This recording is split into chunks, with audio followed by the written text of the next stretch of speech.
There's a business phrase that I heard constantly during 42 years in the workforce. I've been retired now 4 years, 3 months. It's wonderful. I should have started the workforce that way, started in retirement. And I took the phrase as a criticism of the system or a word against the competence of someone working. But I began to understand, especially when I began working for a government contractor. I worked for Lockheed for 34 years. We put things into space. It was kind of fun. And it seemed to be a basic guide as products and programs moved forward. It was a bit cynical, seemingly harmless, mostly. And the phrase you're well aware of, good enough for government work. Good enough for government work. I discovered that the ideal condition and situation, what we wanted to build, what we wanted and what we asked for, and what was expected and paid for, didn't always arrive. There was this is what we want, but this is what we'll accept. Here is the ideal, here was the minimum. Good enough for government work. And with everything in place, whether it's design, material, manpower, manufacturing capability, scheduling, finances, the complete success could be achieved if everything was in its right spot. It was wonderful. However, when everything was not in place, there was still that minimum that the government would accept. Now keep in mind, when you throw things into space, the difference between what you want and the minimum is small, very small, because it still needs to function. When you put things into space, there's no return policy, there's no house calls, but it has to work. It has to work. Good enough for government work. There is very little difference between what you're asking for and what you are willing to accept. Society is learning the attitude of good enough.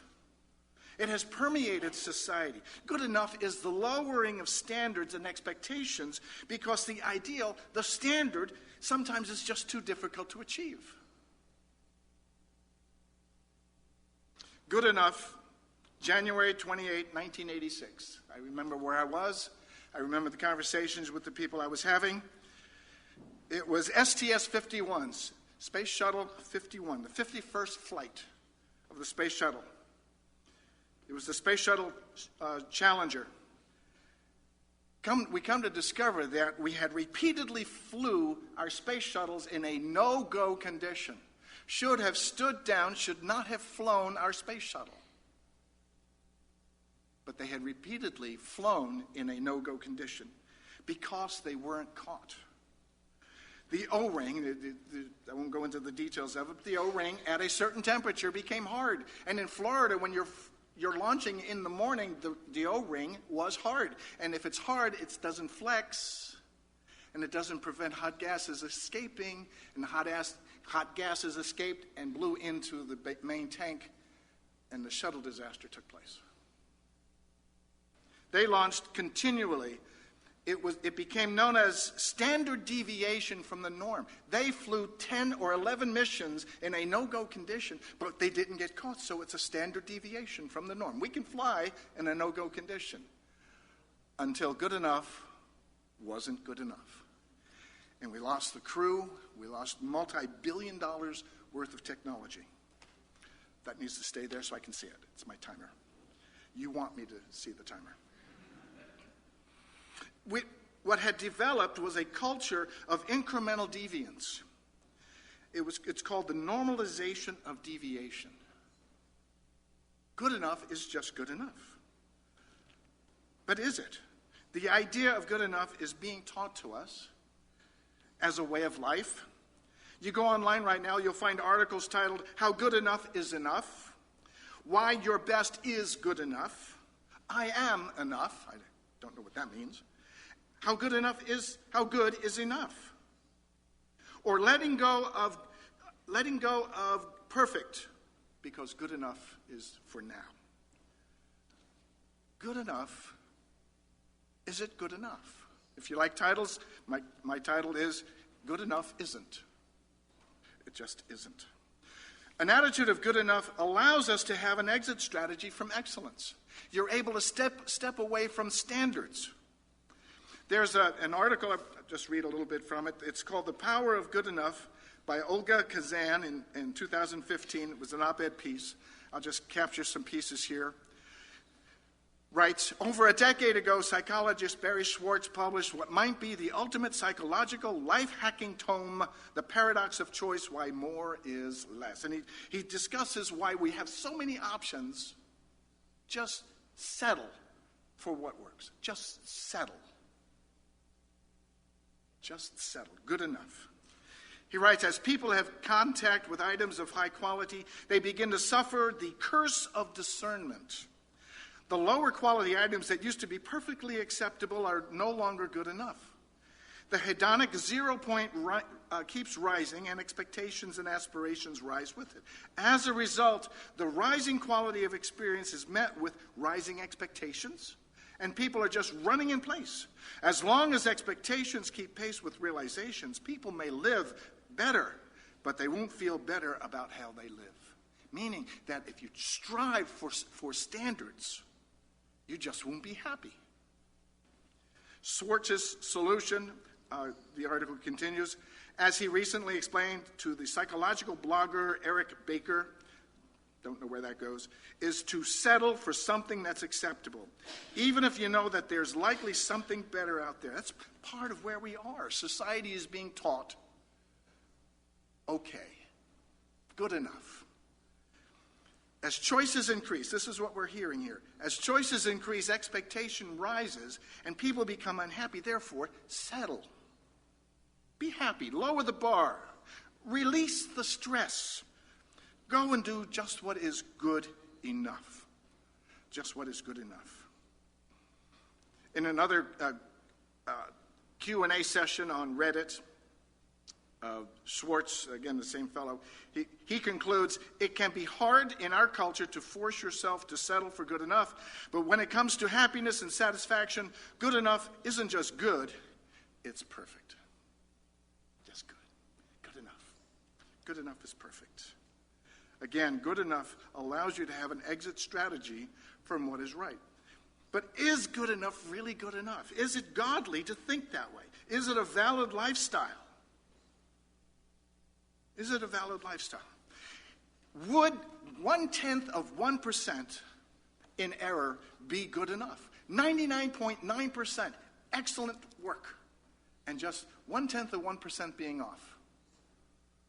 Well, if that were true, every 2 minutes, 1,900 people would consume a meal that led to illness in the U.S.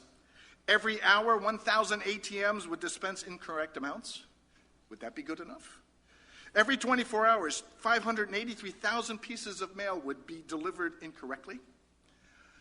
Once a week, or every week, 44,000 medical prescriptions would be written incorrectly. Is that good enough? 103,000 income tax returns would be processed incorrectly. If 99.9% was just good enough, it's not. 291 pacemakers would be performed incorrectly. That's life and death. Is that good enough? Society is being taught good enough. When I went to Lockheed, on the floor, on the mats, on the walls, we had 0 defects. That's what the big push was, 0 defects. We couldn't afford to make a mistake. Something goes into space, we're not going after it. What happened to the Hubble telescope? Well, we told the government we needed to do certain tests on its optics. And they said it was good enough the way it was. We launched. A few years later, we launched another shuttle program to put eyeglasses on it because it didn't work. We had to spend, I forget how many hundreds of millions, to put eyeglasses on the Hubble telescope to make it work because it just wasn't good enough. We had a time card change. We went from hard copy time cards to electronic. And people grumbled, we can't do this, rah, rah, rah. And the manager just said, they'll work it out. It's their pay. And they worked it out in a day. They could not stay with the old system. They had to go to the new system. And grumble or not, they worked it out. In the Book of Life About Substantial Things, Relationships, Incomes, and Careers by David Winnicott, he's a 1950 British psychoanalyst. In the chapter titled Virtue of Character, under Good Enough, he writes, "The concept of good enough was invented as an escape from dangerous ideals." The concept of good enough was invented as an escape from dangerous ideals. It began in relation to parenthood, but can be applied across life more generally and specifically around work and love. Good enough was invented as an escape from ideals. We're being taught just good enough. Everything is just good enough. Society is rewarded by accepting whatever is good enough, whether it's an event or occasion or celebration.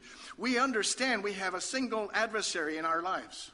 It's not each other. We don't fight each other. It's not the world out there, society. We have a single adversary, Satan the devil. In Revelation 12:9, he says that he deceives everything in this world. He lies. Good enough is a lie. 1 John 5:19 says that he holds sway. There's an emotional attraction. You have a conversation with someone who is emotionally attached to something that makes no logical sense. It's because there's a sway being held there. And good enough isn't good enough. We move from God's holy days to man's holidays, and we think, well, is it good enough? Some of the holidays, well, coming up is Christmas. It still references God and Jesus Christ, right? It still references God and Jesus Christ. You don't have to go there, but John 4:24 says that we worship God two ways. In spirit, from the heart and mind, from the inside, everything about us, and in truth. And in truth. What is the truth about Christmas? Well, he wasn't born at Christmas. There's no fat man running around giving gifts.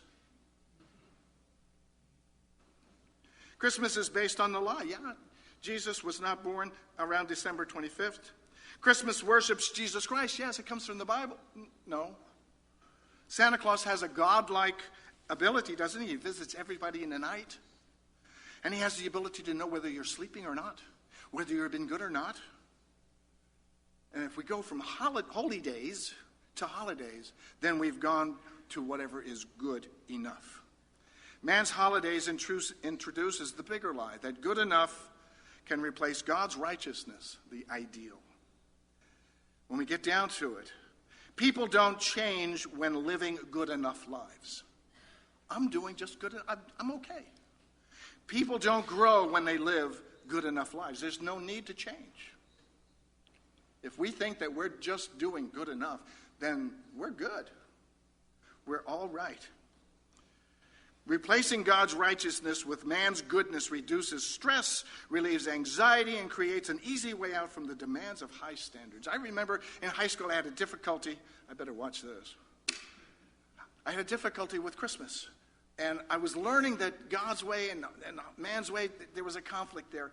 And I had such stress wanting to be part of things because I was really not a popular person in high school. And then I had this religious thing that drew me away from even being close. But I was replacing God's righteousness with man's goodness. I mean, it's a good thing. Let's love each other. Let's share with each other. Let's give with each other, right? You know what the spirit of Christmas is? It's atonement for neglect of a whole year. It's really what it is. I had to back away from that.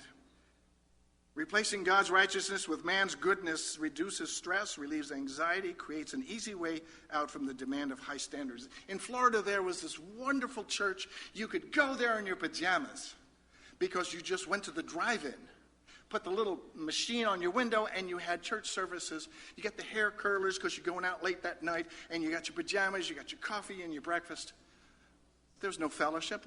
And just make it easy on yourself. Come to church. Make it easy on yourself. It'll be good enough. It'll be good enough. When did this all begin anyway? Well, we could go back to the beginning in Genesis 2. We know that there was the two trees, the tree of life, where our name needs to be, and the tree of the knowledge of good and evil, by which society is able to function. It understands what is right and wrong, good and evil. It doesn't understand what righteousness is. but it understands what is good and evil. Satan came along and offered a better way. God said, this is what I want you to do, and this is what I don't want you to do. And Satan says, hey, good enough. Go ahead. Look, the food, it looks good to eat. Have a bite. Take a bite. He offered something a little easier in choice and God said no, but that just made it enticing. And Adam and Eve were expelled for going to a lesser standard, trying to live good enough. What does our Father say about good enough? Remember that we worship God in truth and in spirit. Man says that good enough is an escape from dangerous ideals, that the ideals that we want to live up to are dangerous to us. Now, the ideal is a person or thing regarded as perfect, or modeled for imitation, a standard for perfection, excellence. Let's go to Matthew 5. Matthew 5. Matthew 5. Yeah, this will work. Matthew 5. Jesus is discussing society's view of good enough and how God's view of righteousness is a little different. Matthew 5. We're talking about the Beatitudes here. These are how we are to act. If we are a Christ follower, if we are wanting to carry the label of being Christian, these are attitudes that we want to have. These are standards that we want to live up to. We are living examples now of how to live according to God's way. There are standards. There are standards. And then Jesus Christ expanded those standards, making it more impacting and more profound. Verse 17. Matthew 5, verse 17. Do not think that I came to destroy the law or the prophets. I did not come to destroy, but to fulfill. Now, when you read it in the Greek, it means to make complete. It's not to do away with. To make complete. On one side, we are keeping the law physically. Because I didn't kill somebody doesn't mean I didn't harbor hate in my heart. Now, because of Jesus Christ and because of his Holy Spirit, it is now complete because I now have to be different on the inside. We worship God in spirit and in truth. For assuredly I say to you, till heaven and earth pass away, one jot or one tittle will by no means pass from the law till all is fulfilled. Whoever therefore breaks the least of these commandments and teaches men so shall be called the least in the kingdom of heaven. If we water down the standards, we run a risk. We run a huge risk. But whoever does them and teaches them, he shall be called great in the kingdom of heaven. For I say to you that unless your righteousness exceeds the righteousness of the scribes and the Pharisees, you will by no means enter the kingdom of heaven. Good enough is not good enough. When we think of Paul as a Pharisee, when we think of the Pharisees who worked so hard to live to the letter of the law, to capture a way of life, of severely observing things, our righteousness needs to exceed that. They did it physically. We need to do it not just physically, but also spiritually. We need to change ourselves. We need to move from mere action to thought so that we're now complete. Our righteousness, which is actually the righteousness of Christ in us, must exceed that of the Pharisees, who are known for the character, who were known for not just good enough. God's law is more binding on us now, it's not less. Not made good enough, not simply just to be trying. Matthew 5 is from the heart. We now observe the Ten Commandments from the heart. It's now resident in our mind. Verse 48. Therefore, you shall be perfect. The word can also mean become, because none of us are perfect. You won't be perfect today. You shall become perfect, just as your Father in heaven is perfect. The goal is to be like God, with his perfection. The word means to become perfect, teleos, brought to a finish, to be complete, wanting nothing, full grown and mature, not just good enough. Not just good enough. The question has to come up then, will God accept good enough in his kingdom? When you think about God's perfect kingdom, will he just accept what is good enough. God already had perfection in the kingdom until pride was found in it. We're talking about Lucifer, who was perfect in all his ways until it was good enough for him to think differently about God and trying to overthrow him. He already had perfection. God won't change his standards. God's kingdom is reachable by us with his Spirit for us. His standards won't change. He will not lower his standards. It's we who must change. It's we who must overcome. It's we who must have a different attitude and a different way of viewing life. Good enough is not good enough. Some theologians claim that the Ten Commandments are simply too hard to keep, and without God's Spirit, frankly, they are. Because it takes an understanding to what God's Spirit is intending with those 10 Commandments and his power and ability to keep them. And even though we have God's Spirit, we still have to choose to observe those 10 Commandments. Philippians 4:13 just says, I can do all things through Christ who strengthens me. What a beautiful sentiment. Very true. I like to play with that. I can do all things. And sometimes I surprise myself because I find myself, I have weaknesses, but I can do all things through Christ. I can do all things. I can do all things. There's nothing left out. I can do all things through Christ who strengthens me. And the focus of our relationship needs to be on God and Jesus Christ. And believe me, that can't be just good enough. That can't be just good enough. With God's Spirit, all things are possible. You go to 1 Corinthians 2, you'll see 3 spirits involved there. Spirit of man, which gives us thought, the ability to create and think. The spirit of the world, which is Satan, Revelation 12, 1 John 5. And the Spirit of God, which opens up spiritual things to us. Opens our mind to understand where we are going. The plan of God, which is so brilliant in its simplicity and its application. God expects us to be all in. I love that phrase. It's kind of a poker phrase. I don't play poker because I don't give my money away. It's also a term you might think about parachuting. I don't parachute either. My niece has 4 times. Scary thing. I will never leave a perfectly good airplane. If the wings are on it, I'm going to fly it down.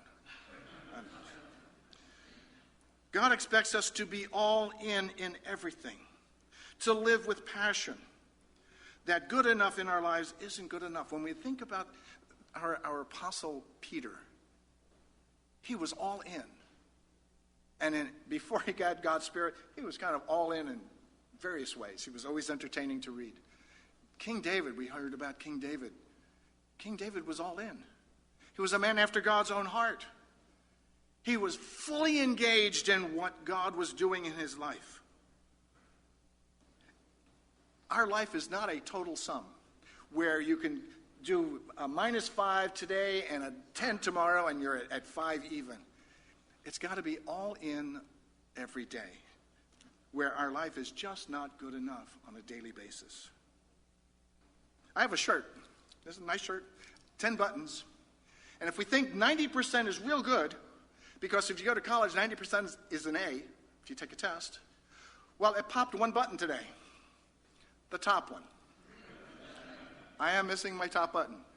But that's only 1 button out of 10. It should be good enough. I'm still bothered by it because it's not good enough. I like to be all together. I like to be all together. Matthew 22. Got to speed up here.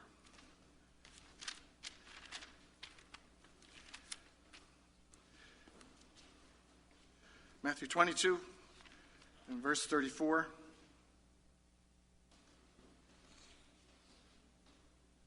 This is how we should be. God's word wants us to move away from complacency and mediocrity. Matthew 22, verse 34. But when the Pharisees heard that he had silenced the Sadducees, they gathered together. They were surprised. This man shut up the smart ones. One of them a lawyer asked him a question, testing him, saying, he didn't want an answer. He was just wanting to trip him up. Teacher, which is the great commandment in the law? And Jesus said to him, you shall love the law with all, love the Lord your God with all your heart, with all your soul, with all your mind. This is the first and great commandment. You're all in. There's nothing in this world that is going to hold you back. There's nothing in this world that's going to distract you. There's nothing in this world that wants you, that will keep you from being righteous with God, as opposed to good enough. As opposed to good enough. And the second is like it, you shall love your neighbor as yourself. On these two commandments hang all the law and the prophets. The word hang means to be held up and to be supported. We love God with all our heart and all our soul, all our mind. And the word all does mean all. It means whole, complete, without reservation. And we do this with God's standards, not man's standards, God's standards. Sharon? God's word warns us about complacency and mediocrity, about setting to the low standards we might find around us, about accepting what just might be good enough. In the world of music, there's a lot of music out there, and when you buy your music, you expect excellence, you expect perfection. When you hear it multiple times, you know how the music goes, and you have great expectation. But what if music was also good enough at 90%? What if we sang number 73 in the hymn book, How I Love Thy Law, O Lord, by Mark Graham. And of the melody line, there are 60 plus notes, and 10% were wrong. Just 10%. Sharon?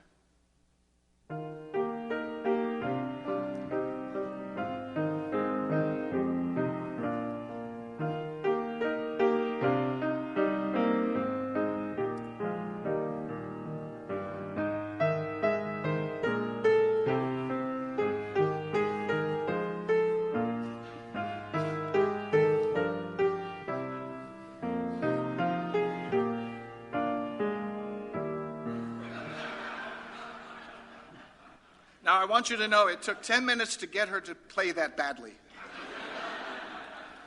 It was not easy for Sharon to do that. But that music is not singable. It's not promotable. You won't be able to sell it. And you think, well, perfection is not possible. You buy music that is perfectly practiced, without error. Yeah, I wasn't going to do this. I'm now at risk here. Hebrews 5, verse 14. I'm off the reservation. Hebrews 5, verse 14.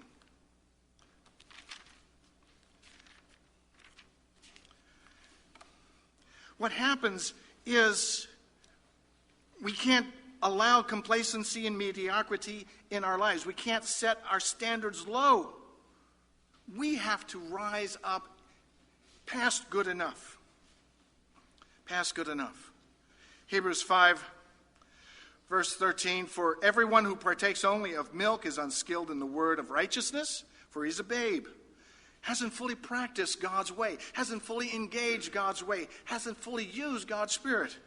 But solid food belongs to those who are of full age, mature, that is, those who by reason of use, those who have practiced, those who have a habit, those who have changed from that which is just good enough and work toward excellence. By reason of use, have their senses exercised to discern both good and evil. When we practice God's way and the world comes at us with different standards, we, by use of God's Spirit and His Word, can discern between what's right and wrong, good and evil, and the impact that it has on us. How important that is. 1 Corinthians 10, verse 1. 1 Corinthians 10, verse 1.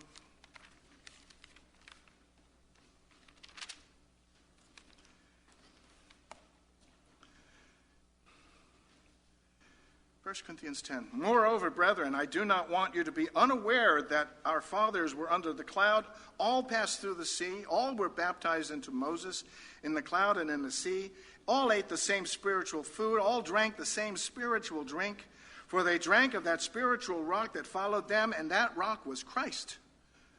But with most of them God was not well pleased, for their bodies were scattered in the wilderness. They tried to live to a lower standard. Now these things became our examples, to the intent that we should not lust after evil things as they also lusted. And do not become idolaters as some of them, as it was written, the people sat down to eat and drink and rose to play. Nor let us commit sexual immorality, as some of them did, and in one day 23,000 fell.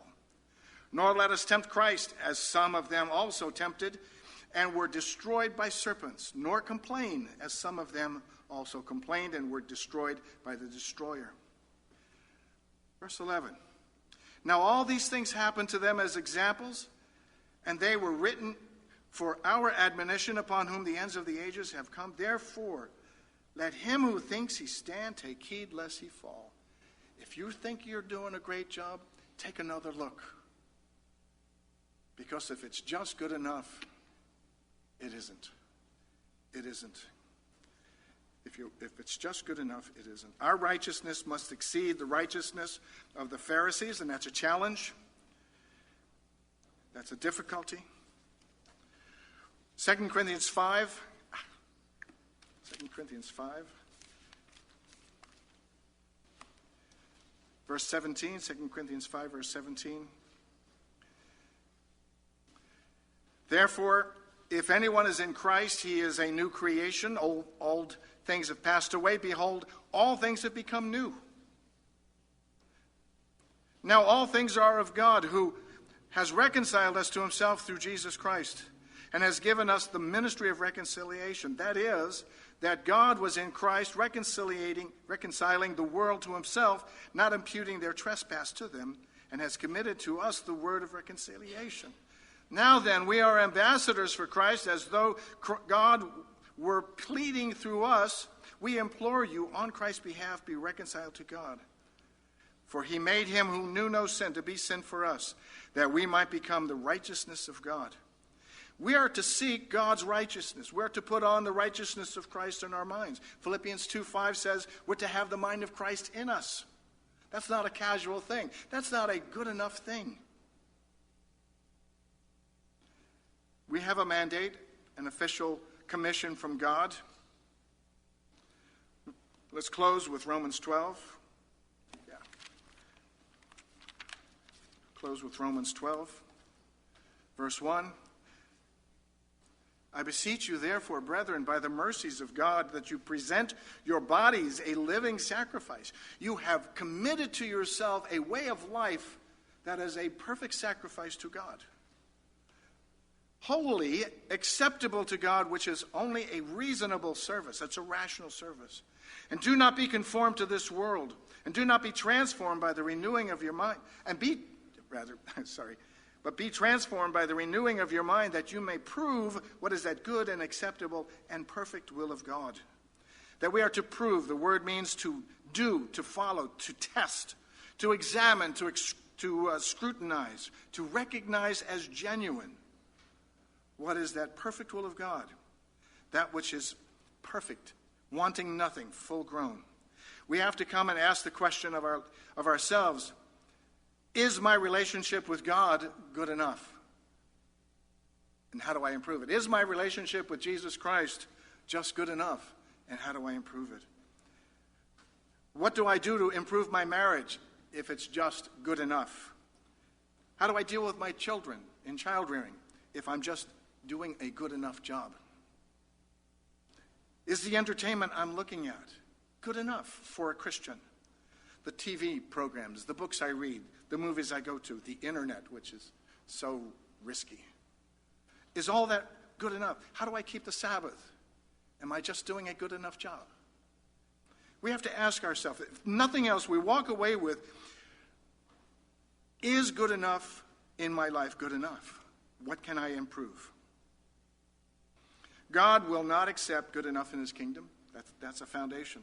Satan would have us believe that good enough is good enough, that God's standards are unattainable ideals, even dangerous ideals, that good enough would be accepted for access into God's kingdom. Well, Satan is a liar and the father of lies, and as a mindset, as a way of thinking, as a way of life, as an attitude, we need to recognize good enough just isn't good enough. That we are to love God with all our heart, soul, and mind. And we are to worship God in spirit and in truth. What does all this tell us? It says that God must come first in everything. And that when we think we're good enough, we need to rethink our position. If we think we're good enough, think again. We must view God's standards as eternal standards, because they are. The standards that God has given to us go into the kingdom. They go forward forever. We now have them today, and they will go on and on and on. It's almost like the Titanic movie music. They're not going to change. The standards don't diminish. They're not going to be watered down. Oh, I'm out of time, and I just had the perfect example in my head, but I can't tell you about it. I'll tell you maybe in chat. Our every view of God's way should remind us to strive with His Spirit to overcome, to change, to imitate God, to obey His laws, to follow His ways, and to do all with His Spirit, to be all in, to love God with all our heart, soul, and mind, and all our being. For us today, the question is, good enough is really not good enough, is it? It's always a pleasure. We'll talk to you after.